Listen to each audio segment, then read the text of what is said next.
반갑습니다. 고려대학교 수학과의 오승상 교수입니다. 현재 수학과와 데이터과학과에서 딥러닝과 강화학습을 강의하고 있습니다. 그리고 딥러닝과 수학, DLMath라는 팀을 운영하고 있습니다. 그러면 저와 함께 딥러닝에 대해서 공부하겠습니다. 이번 유튜브 영상에서 다루게 될 주제들을 간단히 살펴보겠습니다. 먼저는 딥 뉴럴 네트워크인데요. 여기서는 딥러닝에서 사용되는 기본적인 정의들을 배울 텐데, 먼저는 딥 뉴럴 네트워크의 구조들을 살펴보고, 그리고 이것이 어떻게 학습을 하는지, 그리고 성능을 높이기 위해서 무엇들이 필요한지, 이런 전반적인 내용들을 자세히 배워보겠습니다. 컨볼루셔널 뉴럴 네트워크는 CNN이라고 하는데, 여기에서는 주로 컴퓨터 비전에 사용되는 이미지들을 다루는 네트워크입니다. 그리고 그 다음에는 리커런 뉴럴 네트워크인데요. RNN이라고도 하고, 여기 대표적인 모델이 LSTM인데, 여기에서는 타임 시리즈로 된 데이터들을 다뤄보겠습니다. 그리고 최근에 많이 관심을 갖고 있는 어텐션 메커니즘에 대해서도 자세히 배워보겠습니다. 그리고 오토 인코더와 베리에이셔널 오토 인코더도 중요한 주제이기 때문에 배워보겠습니다. 그리고 제너레이티브 어드버서리얼 네트워크라고 있습니다. GAN이라고 불리는데, 이것은 앞에와는 다르게 데이터를 생성하는 모델이죠. 이것도 배워보겠습니다. 그리고 마지막으로는 제가 만든 이 모델이 성능이 얼마나 좋은지를 평가할 수 있는 퍼포먼스 메저에 대해서도 간략하게 배워보겠습니다. 오늘은 그 첫 번째 시간으로 딥러닝에 대해서 간단한 소개를 해보겠습니다.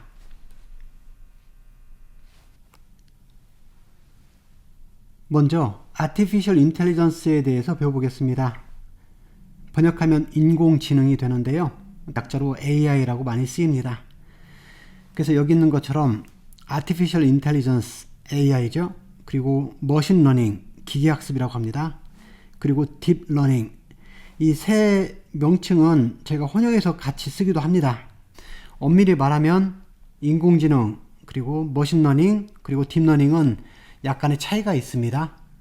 그래서 먼저는 그것들의 차이를 구분해 볼 텐데, 여기 밑에 그림에서 보면은 Artificial Intelligence가 있고 머신러닝이 있고 딥러닝이 있다면은 머신러닝은 Artificial Intelligence의 한 분야라고 생각하면 됩니다. 그리고 딥러닝도 머신러닝의 일부라고 생각하면 됩니다. 이것이 간단하게 이 세 개의 구조를, 관계를 이해하는 방법인데요. Artificial Intelligence에 대해서 그 정의를 살펴보면은, Artificial Intelligence는 컴퓨터 사이언스의 한 분야가 됩니다. 컴퓨터 사이언스 한 분야가 되는데, 여기 인텔리전스란 말이 있잖아요. 이것은 여기 휴먼 인텔리전스, 사람의 지능과 관련된 내용이에요. 그래서 여기서 사람의 지능, 인텔리전스라는 것은 간단히 표현하면은 학습과 추론을 말합니다. 그래서 인텔리전스는 학습, 추론 이렇게 이해하시면 되는데, 사람은 어떤 새로운 거에 대해서 저희가 학습을 할 수가 있죠. 그리고 학습을 하게 되면은 그 학습한 내용을 가지고 어떤 상황에서 내가 새로운 것을 유추해내거나 그걸로 어떤 결론을 내릴 수가 있잖아요. 그래서 추론을 할 수가 있게 됩니다. 그래서 여기서 말하는 인텔리전스는 학습 능력과 추론 능력을 말하는 건데, 사람은 그런 능력이 있지만 여기서 아티피셜 인텔리전스라는 것은 이제는 컴퓨터가 사람의 지적인 능력, 이 지능을 대신할 수 있도록 해주는 거잖아요. 그래서 사람의 지능을 필요로 하는 그런 일들이 있는데, 이 일들을 사람이 아닌 스마트한 머신, 쉽게 말하면 컴퓨터겠죠. 컴퓨터 같은 스마트한 머신이 대신 할 수 있도록 그것을 구축해주는 그런 분야를 저희가 AI라고 합니다. 이 Artificial Intelligence라는 말은 1956년도에 다트모스 컨퍼런스에서 공식적으로 언급되기 시작을 했습니다. 그래서 AI의 역사는 대략 70년 가까이 되었네요. 이번에 머신러닝은 말 그대로 기계 학습입니다. 그러니까 컴퓨터가 학습을 하는 거죠. 여기서 러닝이라는 말은 사람이 러닝을 하는 것이 아니라 컴퓨터가 러닝을 하는 겁니다. 그래서 이 머신러닝은 이 AI를 성취하기 위한 하나의 접근 방식으로 생각하면 됩니다. 그래서 인공지능을 실현시키기 위한 어떤 접근 방식이라고 저희가 기계학습을 이해하시면 됩니다. 그래서 여기 보면은 핸드 코딩 소프트웨어라는 말이 나와 있는데, 이 말은 무슨 말이냐면은 어떤 특정한 일을 할 수 있도록 사람이 직접 프로그램을 해준다는 뜻입니다. 여기 프로그램을 해준다는 것과 러닝을 한다, 이 두 개 차이를 좀 구분해서 생각해 볼 필요가 있는데요. 그래서 앞으로는 여기 프로그래밍이라는 말과 러닝이라는 말을 구분을 해서 사용을 하겠습니다. 두 개가 약간의 차이가 있습니다. 그래서 프로그래밍이란 말은 사람이 직접 코딩을 다 해준다는 뜻인데, 이게 무슨 말이냐면은 예를 들면 저희가 AI가 나오면서 많은 발전들이 있었는데 그 중에 하나가 챗봇이잖아요. 놀랍게도 챗봇이 처음 나온 것이 1966년도에 MIT 공대에서 엘리자라는 챗봇을 만들었습니다. 아주 초기 모델이지만 성능이 상당히 좋아서 인기가 많았었는데요. 이 엘리자는 어떤 식으로 하냐면은 고객이 어떤 대화를 하면은 그 대화 내용 중에서 어떤 특정 단어들을 캐치를 해서 적절하게 대답을 해줍니다. 그 중에 닥터라는 그런 챗봇이 유명했는데, 이것은 환자가 본인이 아픈 것들을 얘기를 하면 그 아픈 것에 대해서 적절히 답변을 해주면서 환자에게 어느 정도 만족감을 줬다고 하는데요. 그런데 이 엘리자는 어떻게 만든 거냐면은 실제로 사람이 질문을 했을 때 이 엘리자가 답변하는 내용들을 어떤 식으로 답변을 할지를 사람이 모든 상황에 대해서 다 미리 코드를 해놓는 겁니다. 바꿔 말하면 전부 다 프로그램을 미리 해둡니다. 그러니까 진짜 방대한 내용의 대화에 대해서 사람이 일일이 이런 경우에는 어떤 식으로 답변을 할지를 다 미리 프로그램을 한 거잖아요. 그러니까 간혹 가다가 이 엘리자에게 우리가 프로그램을 하지 않았던 그런 대화 내용이 들어오게 되면은 실제로 그런 질문에 대해서는 엘리자가 답변을 할 수가 없었습니다. 그래서 이런 식으로 모든 상황에 대해서 어떻게 답변을 할지, 어떻게 반응을 할지, 이런 것들을 직접 사람이 다 짜주는 것을 제가 프로그래밍이라고 합니다. 그런데 여기 머신러닝에서 말하는 러닝은 사람이 그것들을 일일이 다 프로그램하는 것이 아니라 머신이 스스로 학습을 하게 만들어주는 겁니다. 그러니까 전혀 다른 개념이죠. 그래서 러닝과 프로그램은 전혀 다른 개념인데, 여기 보면은 이 러닝을 저희가 트레이닝이라고 생각해도 비슷합니다. 그래서 머신이 이번에는 사람이 짜준 그대로 반응을 보이는 것이 아니라 머신 스스로가 트레이닝을 한다라고 생각하시면 됩니다. 그래서 여기 프로그래밍과 러닝에 대해서 다른 예를 들어서 한번 비교를 해보겠습니다. 어떤 알고리즘을 만들고 싶은데 그 알고리즘을 통해서 어떤 특정한 사람의 연봉을 예측한다고 하겠습니다. 그래서 연봉을 예측하는 저희가 알고리즘을 짜고 싶은데요. 사람들에 대해서 저희가 데이터가 만약에 그 사람의 나이만 알고 있다고 하겠습니다. 그럼 나이만을 가지고 그 사람의 연봉을 예측한다고 하면은 저 이런 식으로 할 수도 있을 것 같아요. 나이가 있으면 비교적 나이가 많을수록 연봉이 더 많으니까 저희가 이렇게 추측을 해볼 수가 있습니다. 나이 곱하기, 그래서 나이 곱하기 100만원을 하게 되면 어떻게 될까요? 그러면 예를 들면 나이가 25이면은 2,500만원이 되는 거고, 나이가 40이면은 4,000만원이 되는 거고, 나이가 60이면은 6,000만원이 되는 거죠. 이런 식으로 저희가 나이 하나만 가지고 만약에 연봉을 예측하라 그러면은 그 나이에 100만을 곱해서 이 정도로 저희가 추측을 할 수도 있겠네요. 이게 정확하진 않지만 그래도 어느 정도는 신빙성이 있습니다. 그런데 나이 하나만 가지고 연봉을 예측한다는 건 상당히 무리가 있습니다. 그래서 이번에는 나이에다가 다른 것을 더 추가를 해보겠습니다. 예를 들면은 나이에다 학력을 추가하면은 조금 더 정확한 연봉을 예측할 수 있을 것 같습니다. 그런데 학력이 높을수록 연봉이 높아지는 것이 통상적으로 적용되기 때문에 이번에는 나이에다가는 조금 더 적은 값을 곱하고 거기에 학력에다가 조금 더 가중치를 둬서 더해주면 되겠죠. 예를 들면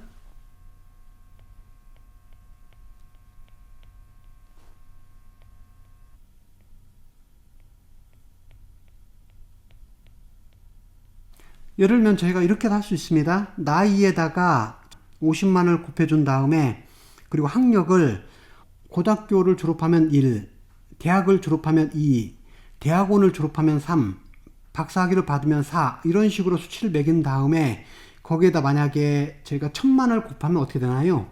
그러면은 나이가 40이면은 2000만 원이 되는 거고 거기에 대학원을 나오게 되면 3을 곱했으니까 3000만 원을 더해서 5000만 원의 연봉을 받게 되는 거네요. 이런 식으로 저희가 나이뿐만 아니라 학력까지 추가되면은 이런 식의 비율을 조절해서 또 연봉을 예측할 수도 있습니다. 이번에 학력뿐만 아니라 이 사람의 다른 정보들, 여러 가지 정보들이 나오면은 저희가 그것을 이용해서 조금 더 나은 연봉을 예측할 수가 있습니다.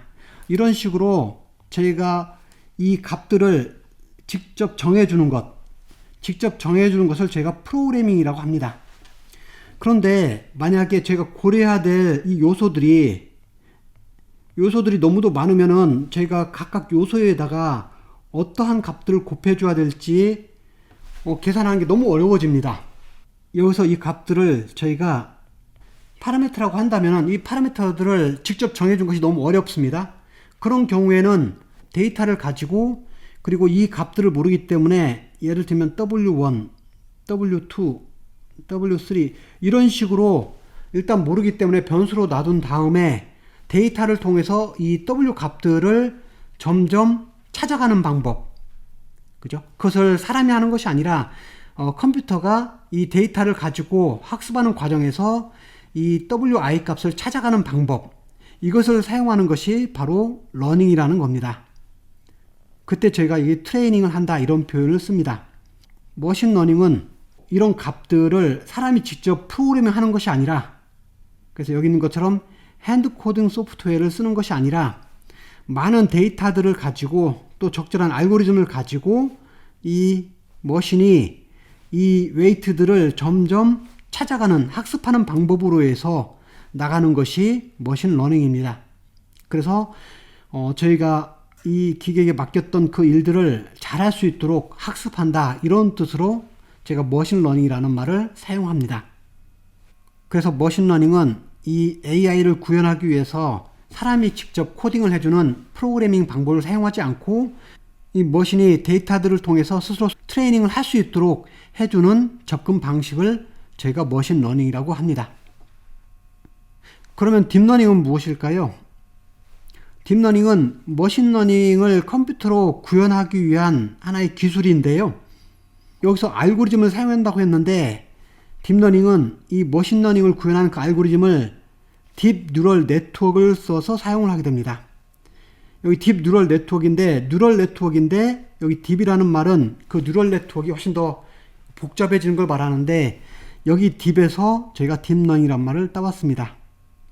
그래서 이 딥 뉴럴 네트워크는 네트워크 사이즈가 상당히 크기 때문에 조금 전에 말했던 그 파라미터들 있죠. 저희가 학습을 해야 될 그런 파라미터들이 아주 방대합니다. 그래서 그 방대한 양의 파라미터들을 학습을 해야 되기 때문에 실제로는 여기에 많은 양의 데이터가 실제로 필요하게 됩니다. 그래서 머신러닝보다는 훨씬 더 방대한 양의 데이터를 가지고 있어야만이 딥러닝은 그 많은 파라미터를 학습할 수 있게 됩니다. 보편적으로는 저희가 데이터의 수가 1000개 미만이 되더라도 머신러닝은 웬만큼 좋은 성능을 내는 그런 모델을 만들어낼 수가 있습니다. 하지만 딥러닝 같은 경우에는 데이터가 1000개 미만이면 거의 학습을 할 수가 없는 상태가 됩니다. 데이터의 수가 대략 10만, 100만 또는 1000만 개 이상이 돼야만이 어떤 좋은 성능을 갖는 그런 모델을 만들어낼 수가 있습니다. 그래서 딥러닝은 머신러닝에서 저희가 그걸 구현하는 그 알고리즘을 딥 뉴럴 네트워크를 사용하고 그렇기 때문에 정말 방대한 양의 데이터를 필요로 한다 이렇게 이해하시면 됩니다. 그래서 딥러닝은 실제로 토론토 대학에 힌튼 교수님이 계시는데 이 힌튼 교수는 딥러닝의 상당히 많은 부분을 개발하고 기여한 사람인데요. 2006년도에 Deep Belief Net이라는 것을 발표를 했습니다. 이 Deep Belief Net에 이 Deep을 가져와서 제가 딥러닝을 사용하고 있습니다. 그래서 딥러닝은 실제로 머신러닝을 구현하기 위한 어떤 기술로서 저희가 딥 뉴럴 네트워크를 사용해서 딥러닝이라고 부릅니다. 그래서 다시 한번 요약을 하면 여기 Artificial Intelligence, 인공지능은 저희가 여기 사람의 지능, Intelligence, 이것을 흉내를 낼 수 있는 그런 기계나 프로그램을 만드는 거죠. 그래서 인간의 지능을 가지고 학습 또는 추론 능력을 컴퓨터를 통해서 구현을 하려는 것이 AI라고 합니다. 그리고 머신러닝은 이 AI를 구현하는 방법 중에서 저희가 직접 이 머신이 컴퓨터가 사람의 지능을 흉내낼 수 있도록 프로그램을 할 수도 있지만 만약 프로그램을 해준다면은 그 머신은 상당히 제한적인 일밖에 할 수 없게 됩니다. 왜 그러냐면 사람이 모든 상황을 다 고려해서 프로그램을 할 수 있는 게 아니잖아요.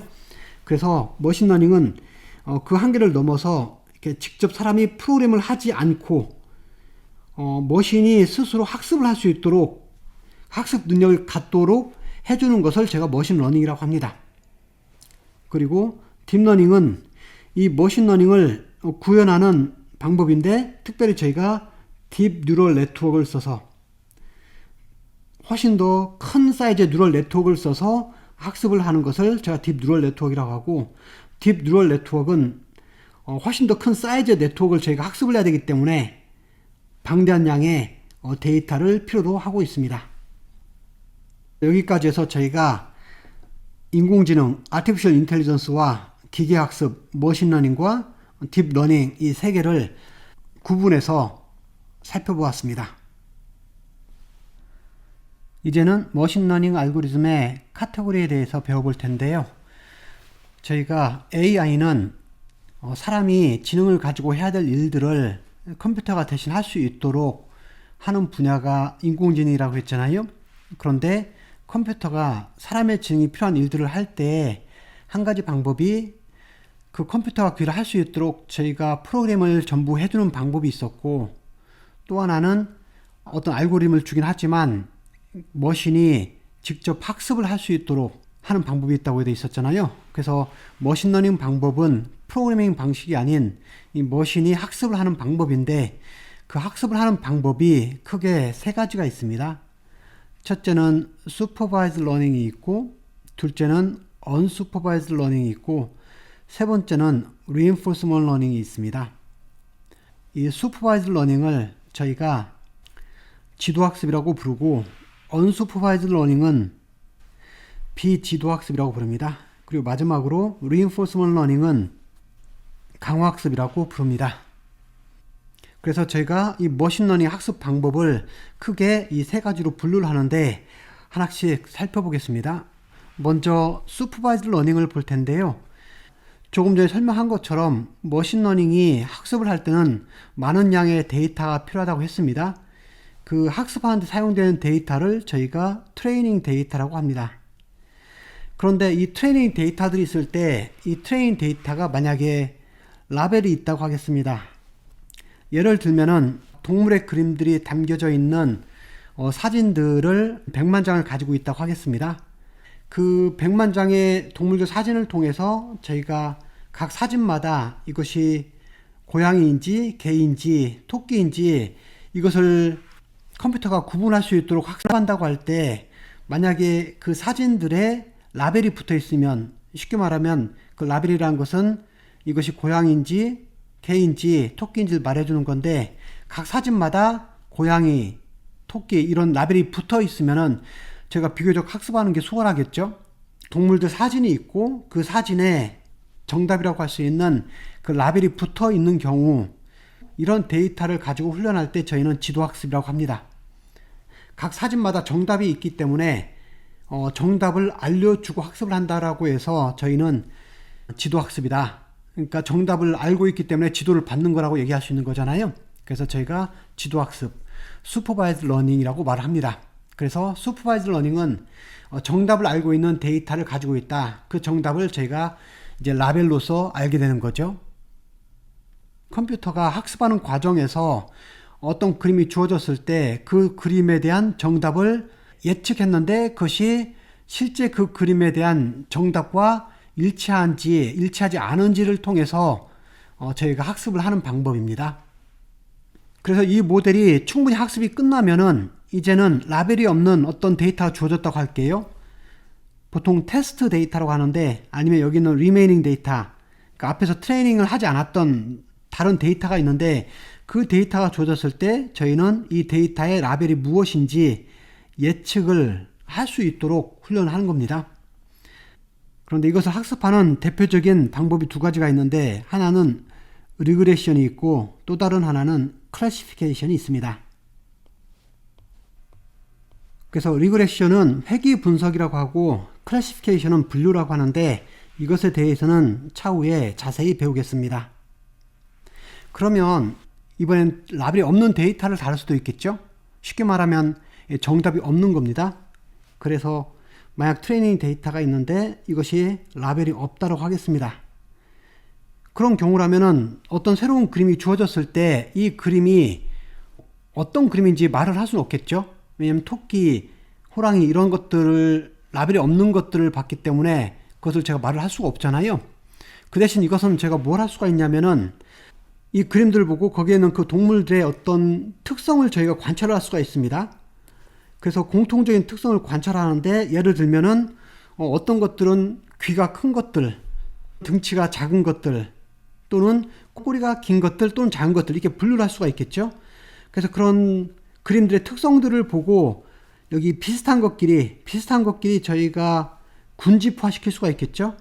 그것을 저희가 클러스터링이라고 하는데, 군집화 이렇게 말도 할 수 있습니다.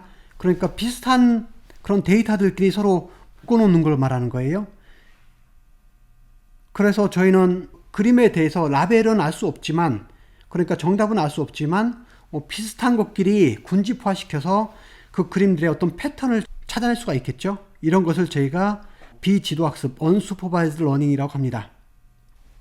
그래서 여기서 보면은 supervised learning은 라벨이 있는 데이터이기 때문에 각각 그림마다 그 라벨을 기준으로 해서 제가 학습할 때 바로바로 피드백을 얻을 수가 있잖아요. 제가 라벨을 정확히 예측을 했는지 안 했는지. 그래서 비교적 쉽다고 하면은 여기 비지도 학습인 unsupervised learning은 라벨이 없는 데이터를 다루기 때문에, 그리고 그 데이터의 이미지를 보고 제가 비슷한 어떤 캐릭터스틱을 찾아서 서로 군집화를 시켜야 되는 거잖아요. 그래서 실제로는 unsupervised learning이 supervised learning보다 훨씬 더 어려운 범주에 속합니다. 그래서 이번 저희 강연에서는 주로 supervised learning에 대해서만 다루겠습니다. unsupervised learning은 부분적으로만 제가 언급을 하겠습니다. 마지막으로 강화학습 reinforcement learning인데요. 이 reinforcement learning은 내용이 좀 어렵습니다. 그리고 이번 강연에서는 제가 따로 언급하진 않겠습니다. 한 가지 참고로 제가 강화학습을 말하면은 이것이 reinforcement learning을 말하기도 하고, 이건 역사가 오래되어 있습니다. 그런데 최근에 이 reinforcement learning과 딥러닝을 결합한 deep reinforcement learning이 있는데, 이것은 비교적 최근 거잖아요. 그런데 제가 이것도 그냥 통칭 강화학습이라고 말은 하긴 합니다. 그런데 지금 제가 설명하고 싶은 것은 deep reinforcement learning이 아니라 큰 카테고리 안에서 reinforcement learning을 지금 언급하고 있습니다. 그래서 reinforcement learning은 앞에 supervised learning과 unsupervised learning과의 큰 차이점은, supervised learning이나 unsupervised learning은 이미 저희가 충분한 양의 데이터를 가지고 있는 상태에서 출발을 합니다. 그 100만 개 이미지 데이터가 만약 라벨들이 다 붙어 있으면은 그것을 사용해서 제가 supervised learning을 할 수가 있고, 만약 그 데이터가 라벨이 없으면은 unsupervised learning을 이용해서 뭔가 작업을 할 수 있게 돼 있잖아요. 그런데 reinforcement learning은 그런 데이터가 미리 준비되어 있지는 않습니다. 그런데 어떻게 하느냐? 이것은 여기 있는 것처럼 실제 환경과 상호작용을 통해서 학습을 하는 방법입니다. 실제 환경과 상호작용을 통해서 학습을 한다는데, 이게 무슨 말이냐면은 여기 있는 것처럼 이미 샘플 데이터가 충분히 모였지 않았지만 내가 지금 현재 상황에서 어떤 특정한 행동을 취한 다음에 그 취한 행동으로 인해서 얻어지는 결과를 가지고 피드백을 얻고 다시 그에 대해서 다시 액션을 취하는 방향인데, 한번 이걸 예를 들어보겠습니다. 이 강화학습은 주로 로보틱스에서 많이 활용이 되기 때문에 로봇 워킹을 한번 생각해 보겠습니다. 로봇 워킹을 한번 생각해 볼 텐데요. 로봇이 걸어가는 것을 제가 강화학습으로 훈련을 합니다. 그런데 잘 보겠습니다. 여기 로봇이 있다고 하겠습니다. 이렇게 로봇이 있는데 이 로봇이 걸어간다는 말은 무슨 말인가요? 지금 현재 이렇게 바닥 상태가 이렇게 주어져 있고, 이 로봇은 이 앞에 장애물도 있잖아요. 이런 것들을 잘 극복을 해서 이제 앞으로 걸어가야 되는데, 걸어가기 위해서는 저희가 여기 관절들이 있죠. 이런 관절들, 이 관절들마다 매 순간마다 저희가 일정 각도로 이 관절들을 움직여 줘야 되죠. 움직여 주면 그 관절의 움직임에 의해서 이 로봇이 걸어가게 됩니다.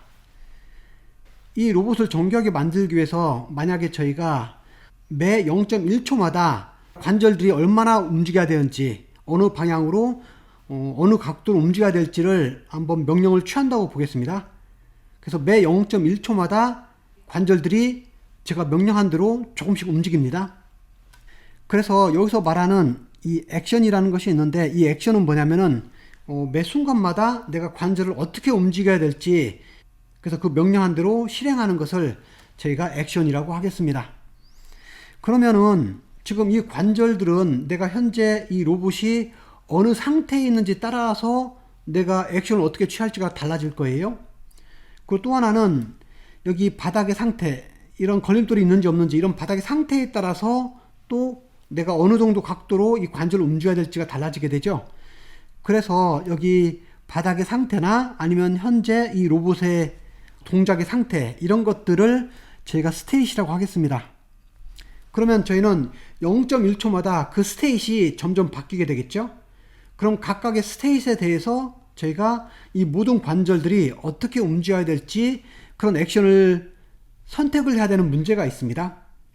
그래서 각 그 0.1초마다 주어진 그 스테이트에서 제가 액션을 취했을 때 그것이 0.1초, 0.2초에서 점점 지나가는 동안에 액션들이 반복이 되면서 어떤 시퀀스가 나오겠죠.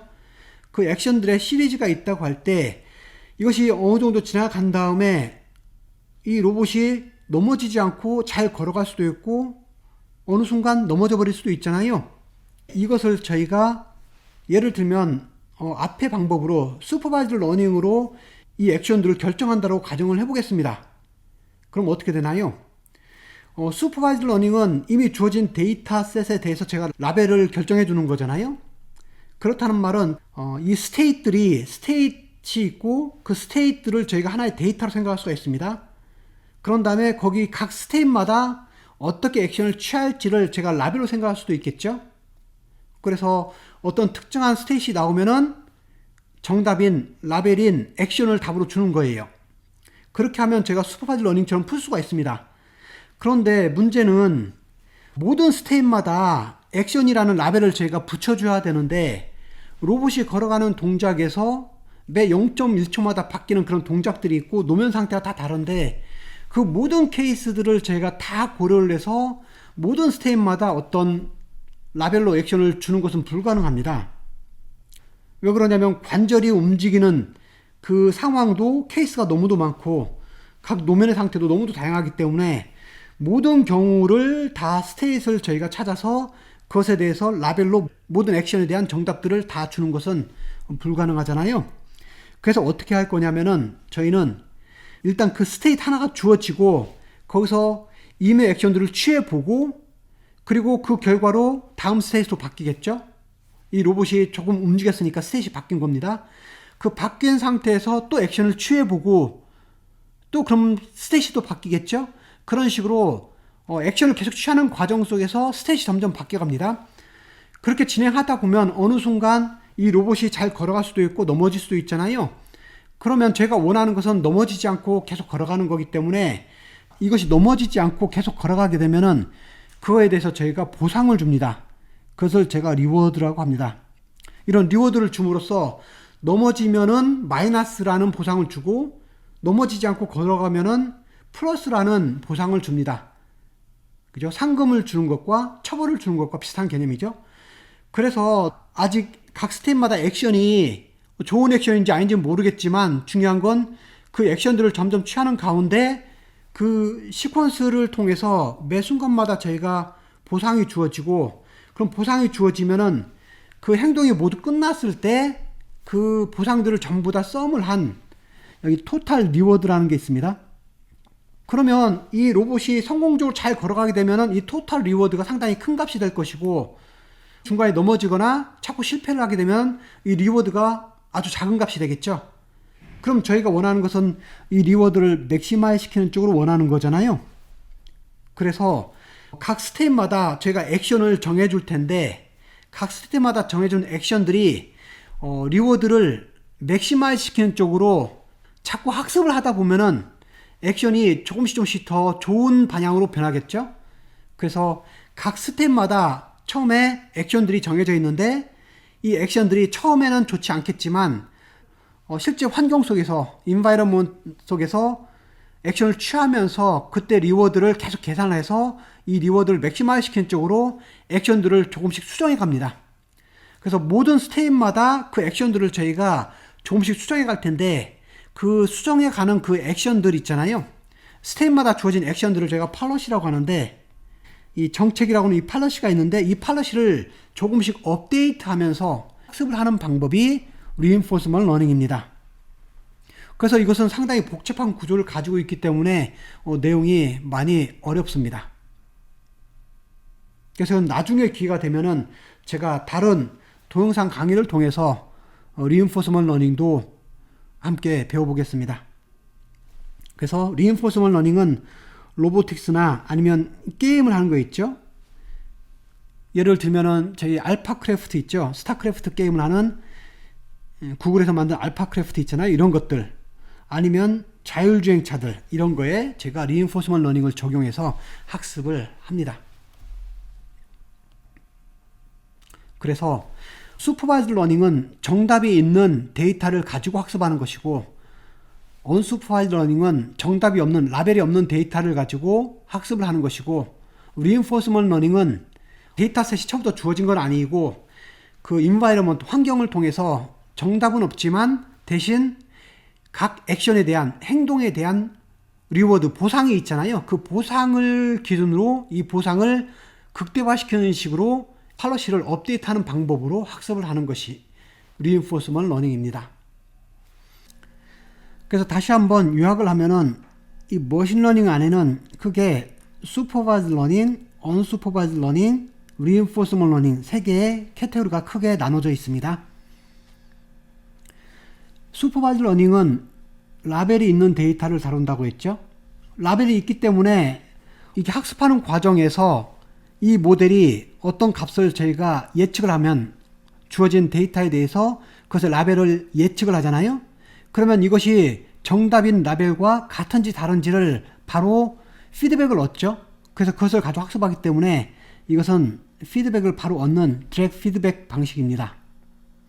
그리고 이 모델은 이 라벨들을, 아웃컴으로 라벨들을 예측하는 거죠.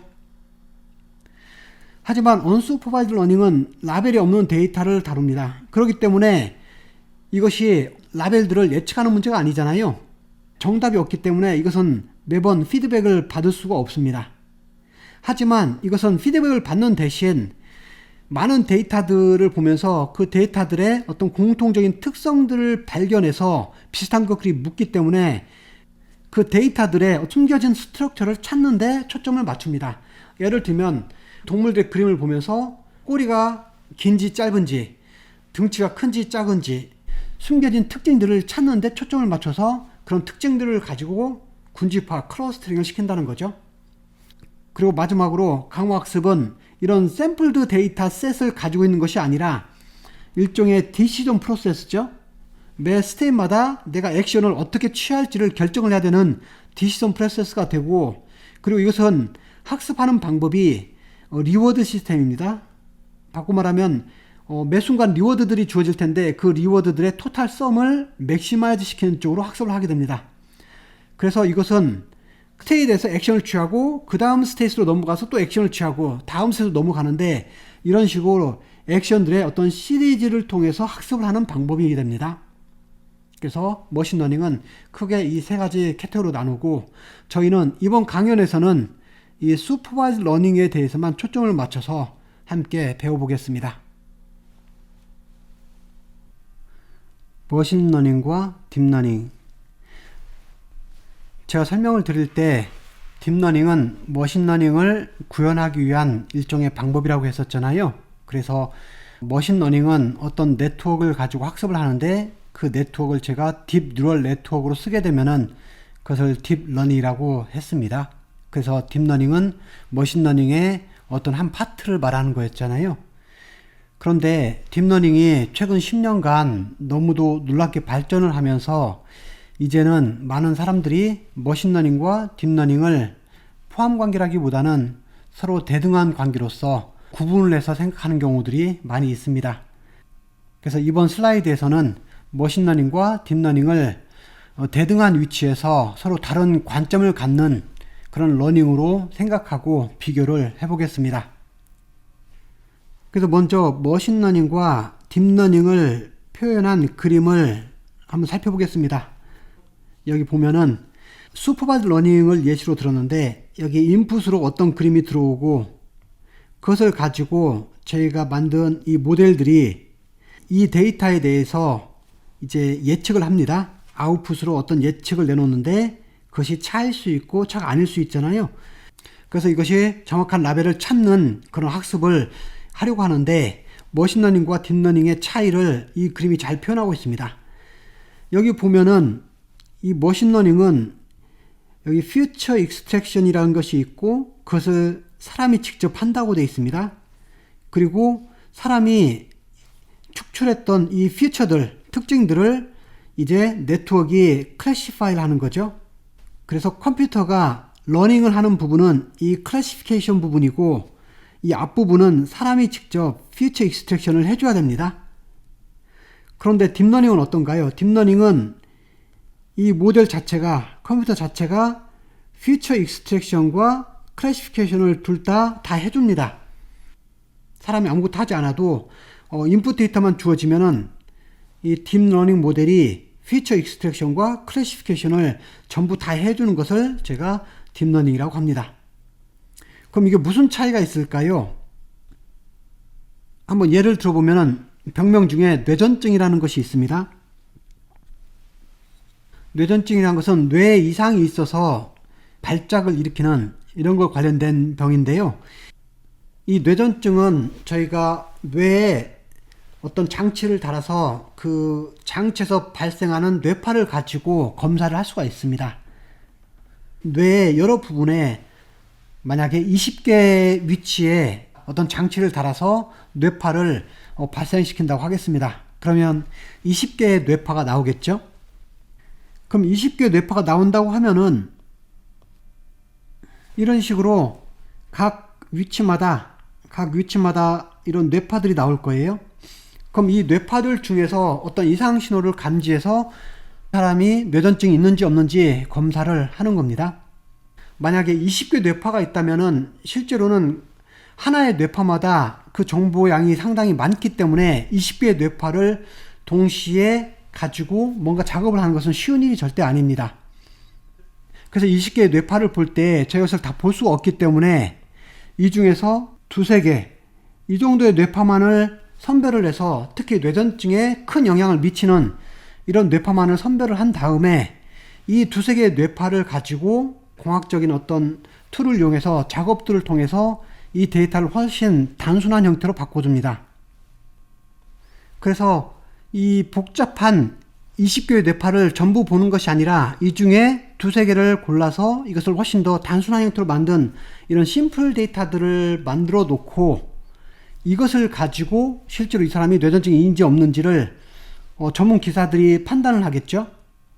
그러면 보겠습니다. 머신러닝에서는 제가 이 그림을 잘 보면은 딥러닝에 비해서 훨씬 더 구조가 간단합니다.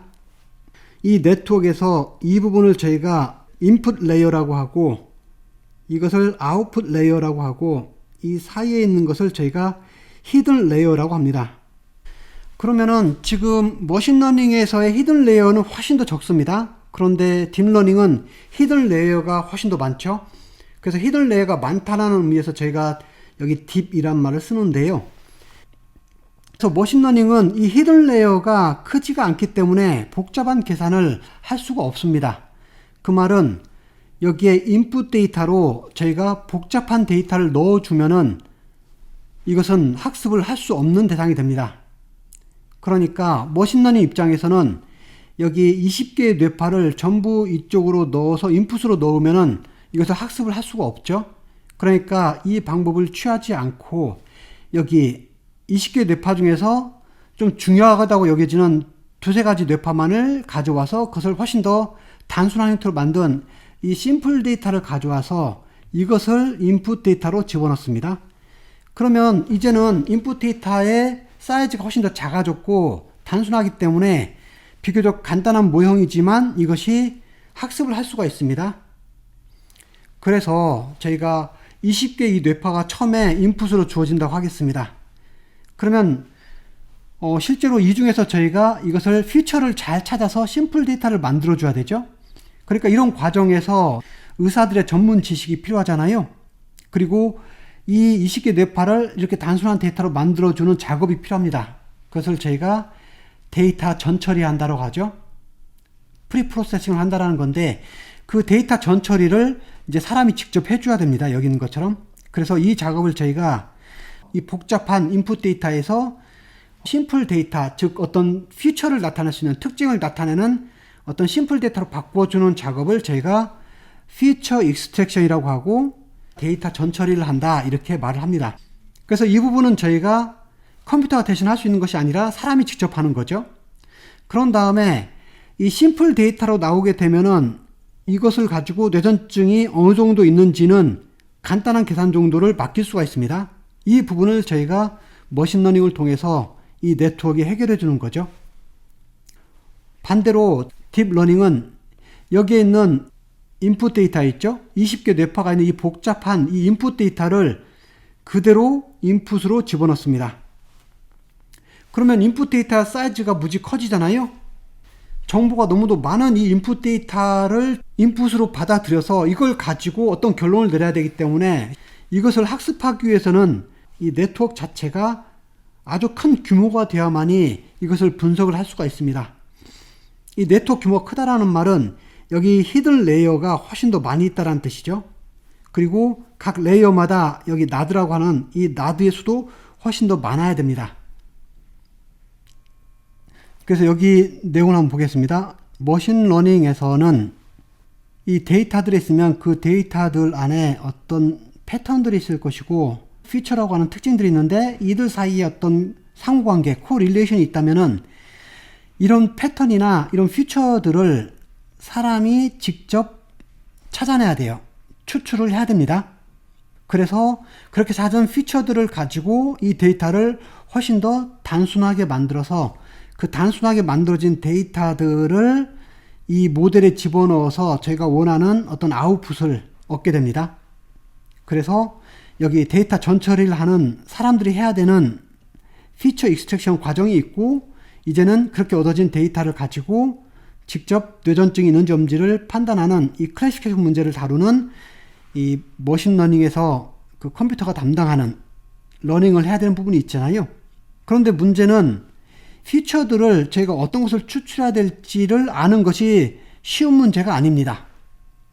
하지만 저희가 이 피처를 잘 추출하는 방법만 알고 데이터를 잘 전처리만 해주면 비교적 좋은 성능으로 이 머신러닝에서 만들어진 이 네트워크는 뇌전증을 잘 분별할 수 있게 될 겁니다. 그런데 딥 뉴럴 네트워크는 인풋으로 사람이 어떤 작업도 하지 않았기 때문에 어떤 특정들을 찾은 상태가 아닙니다. 여기는 그냥 20개의 뇌파가 그대로 들어있는 아주 로우 데이터죠. 로우 인풋이 이렇게 들어가 있습니다. 이게 이 네트워크 레이어가 점점 이렇게 뒤로 가면서 첫 번째 레이어를 거치면서 여기에 있는 데이터들에 대해서 어느 정도 간단한 특징들을 얘가 찾아냅니다. 그럼 그 특징들, 그 피처들을 가지고 그 다음 레이어에서는 조금 더 좋은 특징을 찾아낼 거예요. 그리고 그 다음 레이어에서는 이것보다 좀 더 심화된 더 중요한 특징들을 찾아내겠죠. 그런 피처들을 찾아서 마지막에 그것을 가지고 클래시피케이션을 하는 거죠. 그래서 정답 라벨을 찾게 됩니다. 그러니까 딥러닝 같은 경우는 이 레이어가 여러 개가 있기 때문에 이것이 점점 진행을 하면서 점점 더 높은 수준의 하이 레벨 피처들을 찾아내는 거죠. 딥러닝 같은 경우는 여러 개 레이어를 사용을 하는데 이 여러 개 레이어를 통해서 레이어가 진행이 됨에 따라서 점점 더 고급화된 피처들을 추출을 하게 됩니다. 그럼 보겠습니다. 여기 이 선들 보이시나요? 이 선들이 실제로는 저희가 학습해야 될 파라미터들인데 머신러닝에 비해서 딥러닝은 저희가 학습해야 될 파라미터가 훨씬 더 많죠. 딥러닝은 머신러닝에 비해서 저희가 학습해야 될 파라미터가 훨씬 더 많습니다. 그래서 요즘 딥러닝 모델 중에서는 10만 개, 100만 개 아니라 심지어는 1000만 개, 억 개가 넘는 파라미터를 학습해야 되는 그런 모델들도 있습니다. 그렇기 때문에 이 많은 파라미터 학습을 하기 위해서는 데이터가 충분히 주어져야 학습이 되겠죠. 그래서 이 많은 양의 파라미터를 학습하기 위해서는 저희가 충분한 양의 데이터가 주어져야만이 정확도가 높은 그런 결론을 얻을 수가 있습니다. 그래서 머신러닝하고 딥러닝은 가장 첫 번째 차이점은 머신러닝은 사람이 그 데이터를 미리 전처리를 해서 그 중에 몇 가지 피처를 찾아서 이제는 그 네트워크가 간단한 형태의 그 피처를 가지고 뭔가 작업을 해서 판단을 할 수 있도록 만들어주는 것이 핵심이라면은 딥러닝은 그 로우 데이터를 집어넣어줘서 사람이 따로 전처리를 하지 않고 훨씬 더 많은 정보를 가지고 있는 인풋 데이터를 가지고 대신 훨씬 더 큰 사이즈의 네트워크를 가지고 정답을 찾는 거라고 생각하면 됩니다. 그렇기 때문에 머신러닝에 비해서 딥러닝은 훨씬 더 많은 데이터를 필요로 합니다. 예를 들면은 저희가 1000개 이하 정도의 데이터면은 머신러닝에서 어느 정도 컨트롤을 할 수가 있습니다. 그런데 딥러닝에서는 1000개 이하의 데이터라는 것은 실제로 거의 의미가 없습니다. 10만 개, 100만 개, 심지어는 1000만 개 이상의 데이터가 되어야만이 일정 수준 이상의 어떤 성능을 저희가 만들어낼 수가 있습니다. 그래서 데이터 양이 적을 때는 실제로는 딥러닝을 사용할 수가 없게 되는 거죠. 그래서 아직까지도 딥러닝이 성능이 좋다 하더라도 만약에 저희가 사용하는 모델에서 데이터가 그렇게 많이 있지 않다. 예를 들면 의료 데이터들이 있잖아요. 의료 데이터들은 환자 수를 많이 확보하지 못했기 때문에 데이터 양이 많이 있는 경우가 별로 적습니다. 그래서 많은 경우의 의료 데이터들은 실제로 머신러닝을 통해서 저희가 학습을 하고 있습니다. 하지만 가면 갈수록 데이터량들이 점점 더 많아지고 또 빅데이터라는 것을 이용해서 많은 양의 데이터를 제가 컨트롤할 수 있기 때문에 이제는 점점 딥러닝이 할 수 있는 영역이 넓어져 가겠죠. 그래서 오른쪽에 그림을 보면은 어떤 모델들의 애큐러시를 여기에서 나타내겠습니다.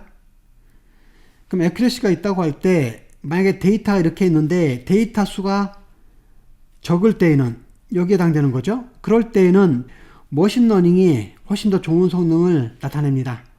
하지만 이게 데이터 충분히 많아지고 또 이 네트워크가 그 많은 데이터를 잘 소화해서 학습이 잘 진행이 된다면은 데이터 점점 많아질수록 어느 순간부터는 딥러닝이 훨씬 더 좋은 성능을 내겠죠.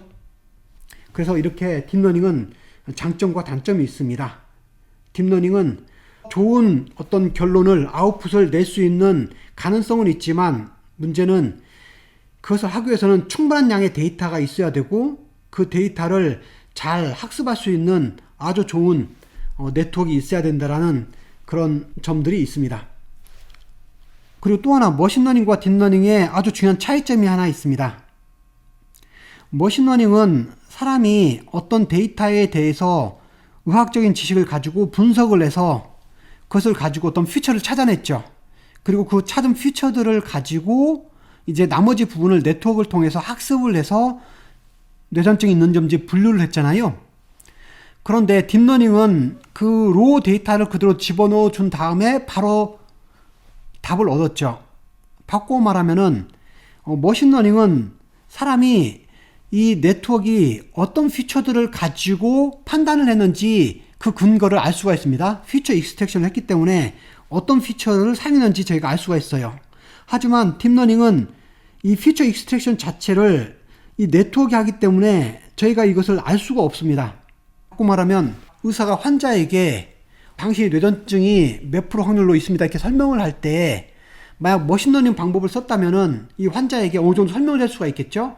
당신의 뇌파의 몇 번째 뇌파를 통해서 이런 식으로 했더니 이런 퓨처가 나왔는데 이것을 저희가 이 머신러닝 방법으로 계산해 보니까 뇌전증 확률이 이 정도 나왔습니다. 그래서 당신은 이런 특성 때문에 뇌전증이 발현될 수 있습니다. 이렇게 말을 할 수 있지만 딥러닝 방법으로는 어떤 퓨처를 사용했는지 모르기 때문에 단순히 당신의 뇌전증 확률을 계산했더니 이 정도 수치가 나왔습니다. 하지만 어떤 특징에 의해서 얘가 판단했는지는 저희가 말을 할 수 없게 됩니다. 그래서 딥러닝에는 이런 약점이 있습니다. 여기에 히든 레이어들이 많이 있는데 이것이 아주 복잡한 구조를 가지고 있습니다.